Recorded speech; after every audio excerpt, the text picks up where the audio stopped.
Now, most of you know that I have a confirmed understanding of God. Not just any God, but the God of Shem, the God of Abraham, Isaac, and Jacob.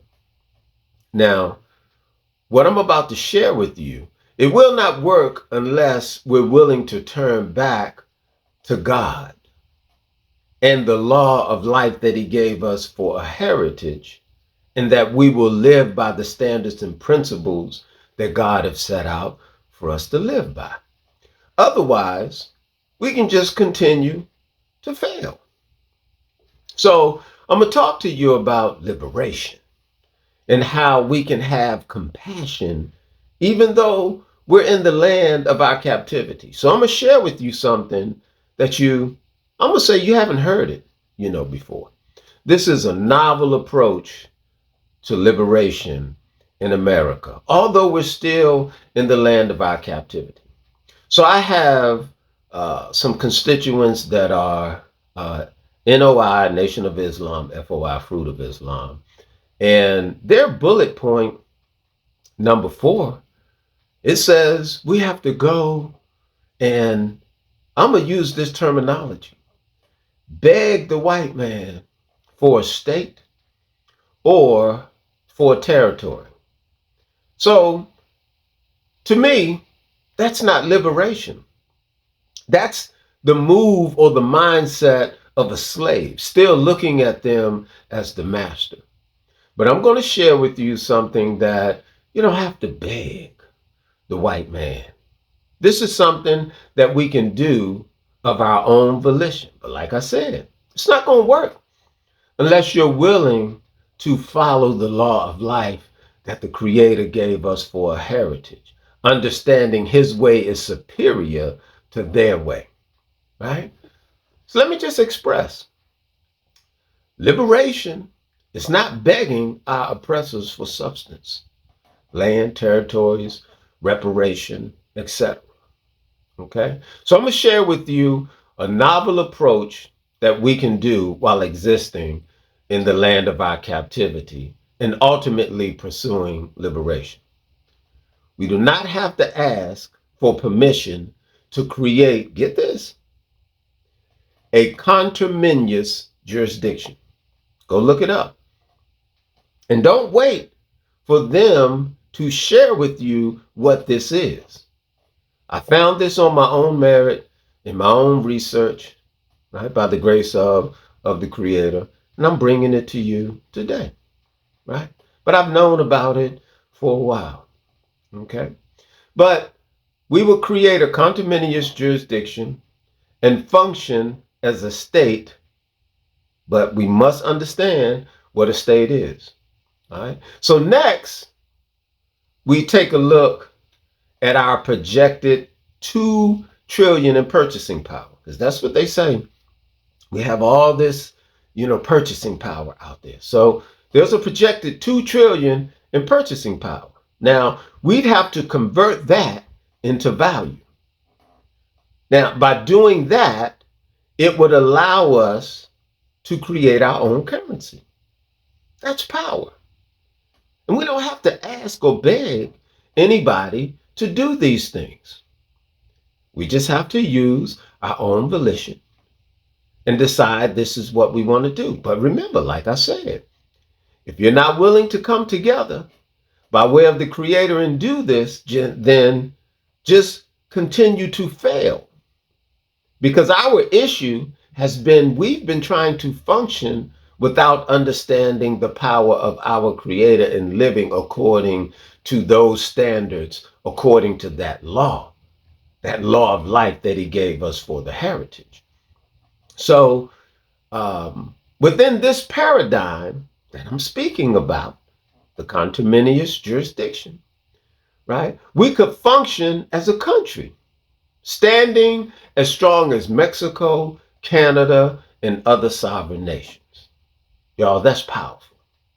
No one else has shared this type of idea, with you. Everything else is all about how we have to go to them and ask them for this, and we have to deal with inclusion and or assimilation. Well, by the grace of the Creator, I'm sharing with you something that We don't have to look at them. We can have our own jurisdiction within America that will allow us to function, as a state. We can have our own currency based on our purchasing power if we convert that to value. So let's look at 1 Corinthians number 1 and number 10. To further back what I said, if we are not willing to come back to God, none of this will work. And if your inspiration for all of this is to get the money, we've already failed. Okay? But to have compassion in the land of our captivity, seeking to gain total liberation, we must turn back to our Creator. Right? So 1 Corinthians number 1 and number 10, it says, "Now I beseech you, brethren." And let me say this, because I know a lot of times when you get to holding the Bible and you get to talking about the Creator, all your mind can go to is the religion that the white man created. I'm not talking about that. And what's in the Bible has nothing to do with their religion. Man created the religion. God gave us a heritage. It's just unfortunate we've only been given the narrative of the religion. But when you can separate that and come to see what's truly in the book, then you have a different understanding. As in this day, it's true, the Lord said he will pour his spirit out on us. And I'm telling you, I hear his voice loud in the land today. Right? And I'm thankful that I can share within the pouring of that spirit, because I can remember when I was not able to do any of what I'm doing today. All praises be to the Most High, right?